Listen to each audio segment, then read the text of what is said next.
జైల్లో ఉండొచ్చాడు. సో ఆయన మీద పోక్సో కేసు కూడా నమోదైంది, జరుగుతుంది. ఈమె కూడా అలాగ పెట్టచ్చు, పెట్టి అప్పుడు న్యాయం జరగకపోతే ఈమె మాట్లాడచ్చు. సో ఆమె ప్రాపర్ ఛానల్లో పెట్టట్లేదు.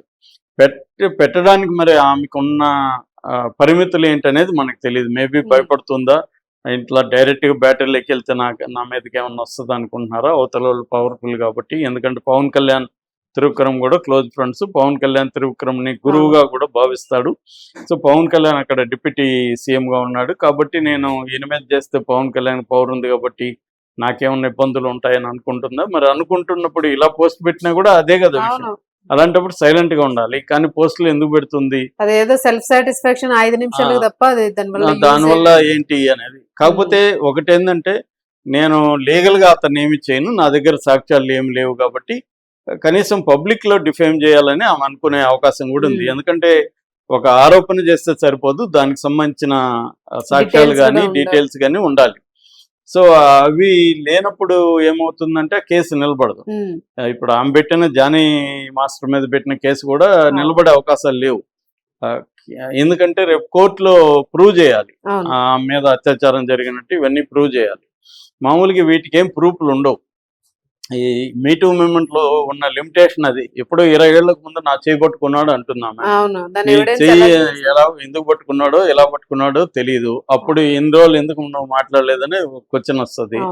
మరి అతని పరపతనో లేకపోతే అతను నువ్వు ఉపయోగించుకున్నావు కదా అనేది. దీన్ని కెరీరిస్ట్ మూవ్మెంట్ అని కూడా పిలుస్తున్నారు కొంతమంది. అంటే నీ కెరీర్ లో ఉపయోగపడడానికేమో అప్పుడు అతన్ని ఉపయోగించుకొని ఇప్పుడు అవసరం లేదు కాబట్టి ఇంకా యాంటీగా 10 ఏళ్లకు ముందు మాట్లాడు ఇదేని మేటూ మూవ్మెంట్ అని దాని మీద విమర్శలు కూడా ఉన్నాయి. ఇది మన ఇండియానే కాదు, అమెరికాలో స్టార్ట్ అయింది. యాక్చువల్ గా అమెరికాలో కూడా పెద్ద పెద్ద డైరెక్టర్లని కూడా బ్యాన్ చేశారు.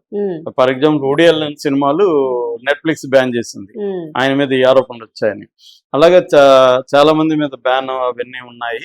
కానీ లీగల్ గా అయితే వాళ్ళకి ఏమీ జరగలేదు, ఎందుకంటే లీగల్ గా ప్రూవ్ కావు ఇవి.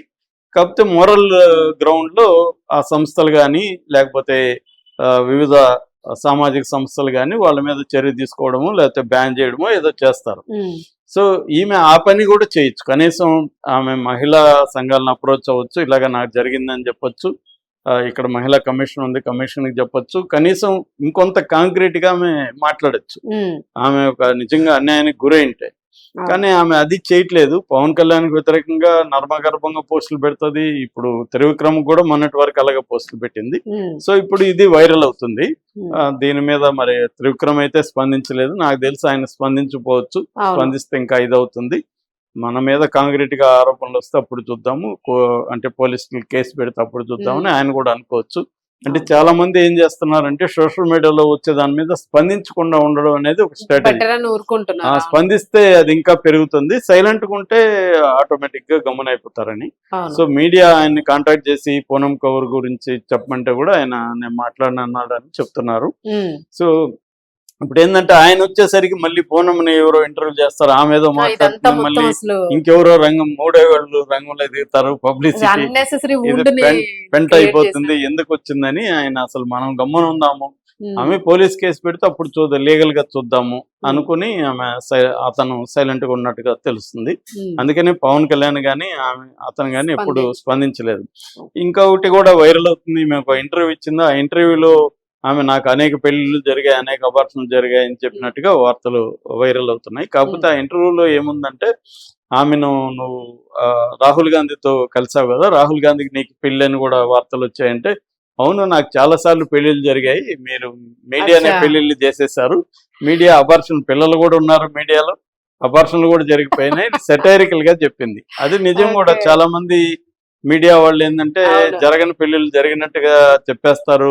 ఇప్పుడు ఏ వచ్చిన తర్వాత విత్ గెస్టులతో పెళ్లిళ్ళు చేసేయచ్చు, ఏమన్నా జరగచ్చు. కాబట్టి ఆ రకంగా ఒక బాధతో కూడుకున్న వ్యంగ్యంతో ఆమె చెప్పింది.